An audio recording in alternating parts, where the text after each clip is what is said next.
मित्रों नमस्कार। आपका बहुत बहुत स्वागत है।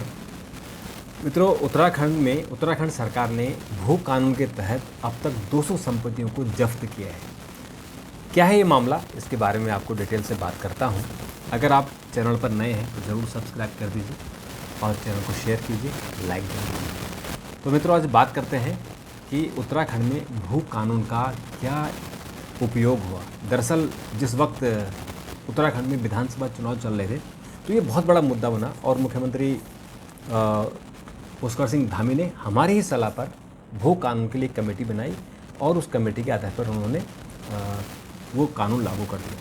तो क्या है वो भू कानून? भू कानून का मतलब है कि जो नॉन उत्तराखंडी है वो 250 मीटर तक वहाँ प्लॉट ले सकते हैं अपने लिए, स्वयं के लिए, घर बनाने के लिए। अगर आपको इससे ज़्यादा प्रॉपर्टी लेनी है, जो कृषि योग्य ज़मीन है उसको लेना है, तो आपको एक प्लान बना के देना होगा कि हम क्या करना चाहते हैं, उत्तराखंड की इकोनॉमी में कैसा हम अपना योगदान देना चाहते हैं। अगर आप कोई होटल खोलना चाहते हैं, स्कूल खोलना चाहते हैं, कोई इंस्टीट्यूशन खोलना चाहते हैं, अस्पताल खोलना चाहते हैं, तो आपको बताना होगा। तो फिर उस हिसाब से आपको जितनी ज़मीन आपको चाहिए उतनी मिल जाएगी।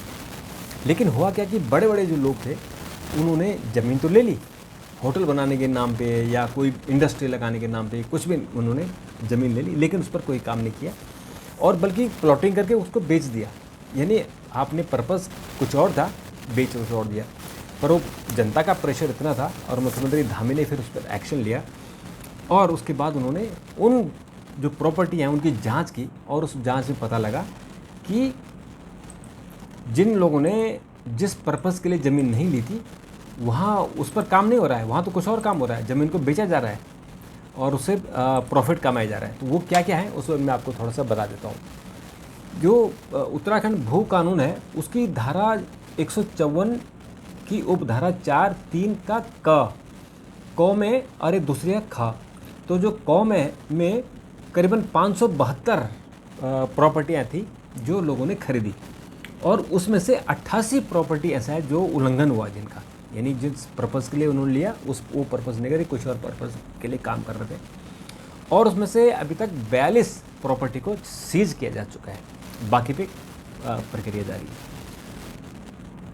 हरिद्वार में सबसे ज़्यादा 341 भूमि मिले हैं और उसमें से 21 का जो उल्लंघन हुआ है और देहरादून में 62 में से 15 का उल्लंघन हुआ है। और इस तरह से अन्य स्टेट में भी, अन्य ज़िलों में भी, जो हमारे टोटल उत्तराखंड के 13 ज़िले हैं उन सब ज़िलों की यही स्थिति है। तो जो एक ख के तहत 963 भूमि क्रय की गई और उसमें 172 प्रकरणों में भू उपयोग का उल्लंघन किया गया और उसमें से जो है करीबन 172 ज़मीन का उन्होंने सीज किया है। और इसमें भी सबसे ज़्यादा भूमि जो है देहरादून में, जो 77 में से 50 प्रकरण हैं जिनमें एक्वायर किया गया, वापस ली गई है। हरिद्वार में 20, पौड़ी में 17, टिहरी में 29, उत्तरकाशी में 1 और बाकी की कार्रवाई में गतिमान है, जैसे उसमें स्पीड पे काम किया जा रहा है।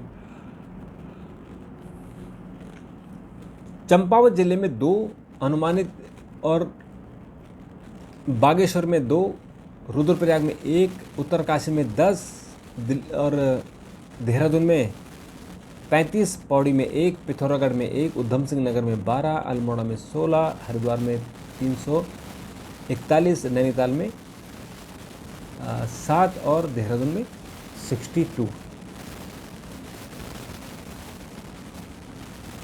तो इस तरह से कुल 532 जो प्रॉपर्टी थी वो बिकी थी और उसमें से उल्लंघन हुआ है 88 का और उसमें 42 अब तक की का एक्शन हो चुका है।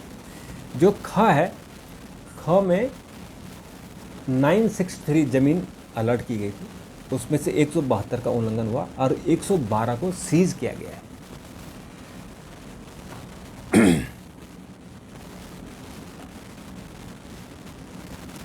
तो इस तरह से अगर हम जिले वाइज इसका अध्ययन करें तो आप देखेंगे कि चमोली में कुल 7 अनुमानित हैं जो अनुमोदित हुए हैं।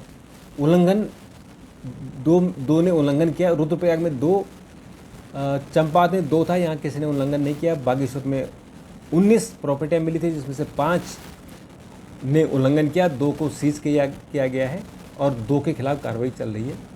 और उत्तरकाशी में 10 हैं, 3 के खिलाफ 3 का उल्लंघन हुआ है, कार्रवाई जारी है उन पर। टिहरी में 35 प्रॉपर्टी बिकी हैं जिसमें से 18 ने उल्लंघन किया, 18 के खिलाफ कार्रवाई की गई है। पौड़ी में 18 में से 3 ने उल्लंघन किया है और पिथौरागढ़ में 1 है, उल्लंघन किसी ने नहीं किया। एक ऊधम सिंह नगर में 12 में से 12 ने उल्लंघन किया है। अल्मोड़ा में से 16 में से 2 ने उल्लंघन किया है। हरिद्वार में से 341 में से 21 ने उल्लंघन किया। नैनीताल में 7 में से 7 ने उल्लंघन किया और देहरादून में 62 में से 15 ने उल्लंघन किया। कुल 532 है। ये जो 154 क है और जो 154 4-3 का ख है, उसमें चमोली में एक ने उल्लंघन किया। उधर रुद्रप्रयाग में 1 उल्लंघन नहीं हुआ है, ये ठीक है। चंपावत में भी ठीक है। बागेश्वर में 3 है, ये भी ठीक है। उत्तरकाशी में 8 है, उसमें से 3 ने उल्लंघन किया है। टिहरी में 9 हैं जो अभी इन्होंने उल्लंघन नहीं किया। पौड़ी में 67 है जिसमें से 11 ने उल्लंघन किया है। पिथौरागढ़ में 1 है। ऊधम सिंह नगर में 24 है, 24 के 24 ने उल्लंघन किया है। और इसी तरह से जो अल्मोड़ा में 88 प्रॉपर्टियाँ बिकी जिसमें से 9 ने उल्लंघन किया। हरिद्वार में 590 में से 4 ने उल्लंघन किया। नैनीताल में 57 में से 57 ने उल्लंघन किया। 57 की ज़मीनें वापस ली गई है नैनीताल में सबसे ज़्यादा। और देहरादून में 113 में से 63 ने उल्लंघन किया जिसमें से 55 ज़मीन वापस ली गई है। कुल 963 हैं जिसमें से 172 ने उल्लंघन किया और 112 की प्रॉपर्टियाँ जब्त की गई है। तो ये काम बहुत अच्छा हुआ। दरअसल में उत्तराखंड में क्या हो रहा है कि लोग ज़मीन तो खरीद रहे हैं और उसको फिर बेच दे रहे हैं। वहाँ ज़मीन का बड़ा कारोबार चल रहा है और सड़क के किनारे जितने लोग हैं, यानी जो लोग हैं, उनकी ज़मीन खरीद के उनको ही वहाँ चौकीदार बना दिया जा रहा है। और उसके कारण क्या हो रहा है कि जगह जगह कंस्ट्रक्शन चल रहा है, तोड़फोड़ चल रही है, होटल बन रहे हैं और उससे लैंडस्लाइड हो रहा है, वहाँ से डिजास्टर हो रहा है, बारिश हो रही है और लैंडस्लाइड हो रहा है। ये बड़ा खतरनाक, बहुत बुरा है। दूसरा, वहाँ जो कल्चर है उत्तराखंड का, जो संस्कृति है, वो भी ख़राब हो रही है। वो भी एक बहुत बड़ा इशू बना हुआ है क्योंकि लोग यहाँ से जा रहे हैं शराब पी के, वहाँ बोतलें फेंक रहे हैं, पर्यावरण को नुकसान कर रहे हैं। और जो गरीब लोग हैं उत्तराखंड में, बहुत गरीब और बहुत सीधे साधे लोग हैं, उन लोगों के साथ वो मिसबिहेव कर रहे हैं। कई बार देखा गया है कि वो सड़क पर खड़े हो जाते हैं और वहीं दारू पीते, वहीं पेशाब करते हैं सड़क में, जो कि उत्तराखंड में इस तरह की संस्कृति नहीं है। और रात को वो हंगामा करते हैं। कई बार तो जो लोकल ड्राइवर हैं उनसे बड़ी मारपीट होती है क्योंकि वो सड़क पर अपनी गाड़ी रोक करके और फिर वो दारू पी के और फिर इस तरह की वहाँ मिसबिहेव करते हैं। तो वो एक बहुत बड़ा प्रॉब्लम बनी हुई है उत्तराखंड में। लेकिन मुख्यमंत्री धामी ने जो ये एक्शन लिया है, ये बहुत स्वागत योग्य है।